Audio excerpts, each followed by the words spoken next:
The bands were soft, clinical, blue. They came in a beige hospital folder labeled Postpartum Recovery Exercises. She'd read the instructions 3 times. None of them mentioned the exhaustion that made lifting her arms feel like moving through water. What nobody tells you about postpartum recovery is that it doesn't start when you're ready. When you're still bleeding, still swollen, still trying to understand how your body became both battlefield and home. She thought she'd bounce back. That's what the phrase implied, right? Bouncing, spring, elasticity. But her body didn't bounce. It ached in places she didn't know could ache. Her pelvis felt loose, disconnected. Her core? What core? It was like someone had scooped out the center of her and forgotten to put it back. The elastic bands sat on her dresser for 2 weeks before she touched them again. Her body wasn't just weak, it was fundamentally changed. The muscles that once held everything together had separated during pregnancy, stretched beyond recognition. Researchers have found that postpartum recovery isn't just physical rehabilitation, it's neuromuscular re-education. After pregnancy, the brain has to relearn how to communicate with muscles that have been displaced, overstretched, or temporarily shut off. The pelvic floor, the transverse abdominis, the deep stabilizers of the spine, they all go quiet during those final months of pregnancy. She started with the simplest movement, lying on her back, knees bent, band looped around her thighs. Press out gently, hold, release. It felt like nothing. She wondered if she was doing it wrong. But what surprised her most wasn't the exercise itself. It was what happened when she paid attention. She could feel muscles firing that hadn't responded in months. Small, deep muscles she'd never consciously engaged before. It was like turning on lights in a house she thought was abandoned. The first week was humbling. She could barely do 5 reps without shaking. Her son would cry and she'd have to stop mid-set, feeling guilty for trying to carve out even 10 minutes for herself. Some days she'd skip entirely, too tired, too touched out, too everything.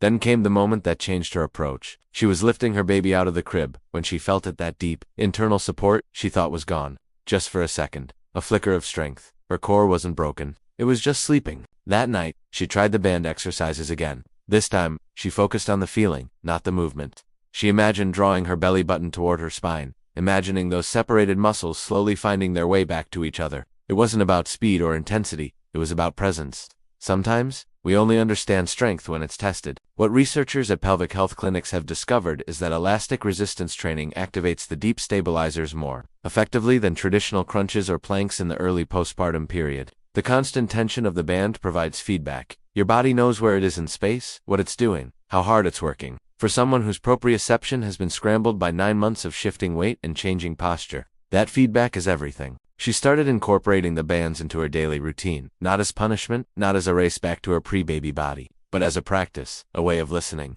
Band around her ankles while she rocked her baby to sleep. Side steps, small and controlled. Band around her knees during tummy time, opening and closing her legs while her son tried to lift his wobbly head. Part of her still felt self-conscious. She'd see Instagram posts of women at 6 weeks postpartum, with flat stomachs and defined abs. Back in their regular jeans, smiling like motherhood was a gentle transition. She knew those images weren't real, or at least, weren't the whole story, but they still stung. What would you do in that moment? When comparison feels louder than your own progress. She chose to keep going, not because she was disciplined, not because she had a goal weight or a deadline, but because those 10 minutes with the bands were the only 10 minutes in her day that belonged to her. Then came the setback. At 8 weeks postpartum, she felt confident enough to try a short walk with the stroller, just around the block, easy. But halfway through, she felt a heaviness low in her pelvis, a pressure that made her stop. She recognized it immediately from the pamphlet they'd given her at the hospital. Pelvic organ prolapse. The fear was instant and sharp. Was she broken? Had she pushed too hard? Was recovery even possible? She cried in the parking lot of a Target, her baby asleep in the back seat, feeling like her body had betrayed her again. But here's what she learned from her pelvic floor physical therapist. Prolapse symptoms in the early postpartum period are common, often temporary, and don't mean you've failed. They mean your body is still healing, still finding its new baseline. The elastic band exercises weren't causing harm. In fact, they were part of the solution. The key was modifying listening. Not every day would feel the same. Some days, the bands would feel empowering. Other days, she'd need to rest, to let inflammation settle, to trust the process even when it felt impossibly slow. She laughed, realizing progress didn't always look like progress. By 12 weeks, something shifted. It wasn't dramatic. There was no before and after photo moment, but she could lift her baby without bracing. She could sneeze without fear. She could stand up from a chair without using her hands. The elastic bands had become more than a tool. They'd become a ritual of reclaiming. What surprised me most wasn't just how resistance bands improved my experience with postpartum recovery, but how everything started to feel different once I switched to the right method. I wasn't expecting such a clear change, and honestly, I tested it more than a few times before I figured out what really worked. The tension, the gradual progression, the way my body responded to that constant, gentle resistance, it made sense in a way other exercises hadn't. This isn't a promotion, just sharing real results that made a noticeable difference for me. I'll leave the link below if you want to explore what I mean. She realized that postpartum recovery isn't linear. It's not a checklist. It's not a race. It's a conversation between who you were and who you're becoming. Some days, the bands felt too easy. She added more resistance, tried new angles, challenged herself. Other days, she went back to the basics, reminding her body of the foundations. Both were necessary. By 6 months, she could do things she hadn't been able to do even before pregnancy. Her core wasn't just functional, it was strong. Her pelvic floor wasn't just healed, it was responsive. She could run, jump, lift, play with her son without hesitation. But more than that, she'd learned something essential about her body. It wasn't something to fight against or force into submission. It was something to work with, to honor, to trust. Somewhere between the failures and the quiet mornings, she found rhythm and peace. She thought about those early days, standing in front of the mirror with those blue elastic bands, feeling hopeless. If she could go back, she'd tell herself, it's okay to start small. It's okay to rest. It's okay to feel lost.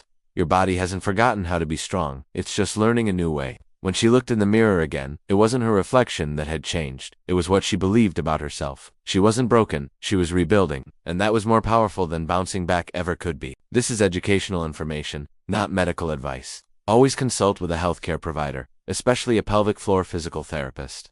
Before starting any postpartum exercise program, every body heals differently, and what works for one person may not work for another. Listen to your body. Honor your pace. Tell us what part of this story resonated most and where you're watching from. See you in the next video. Bye.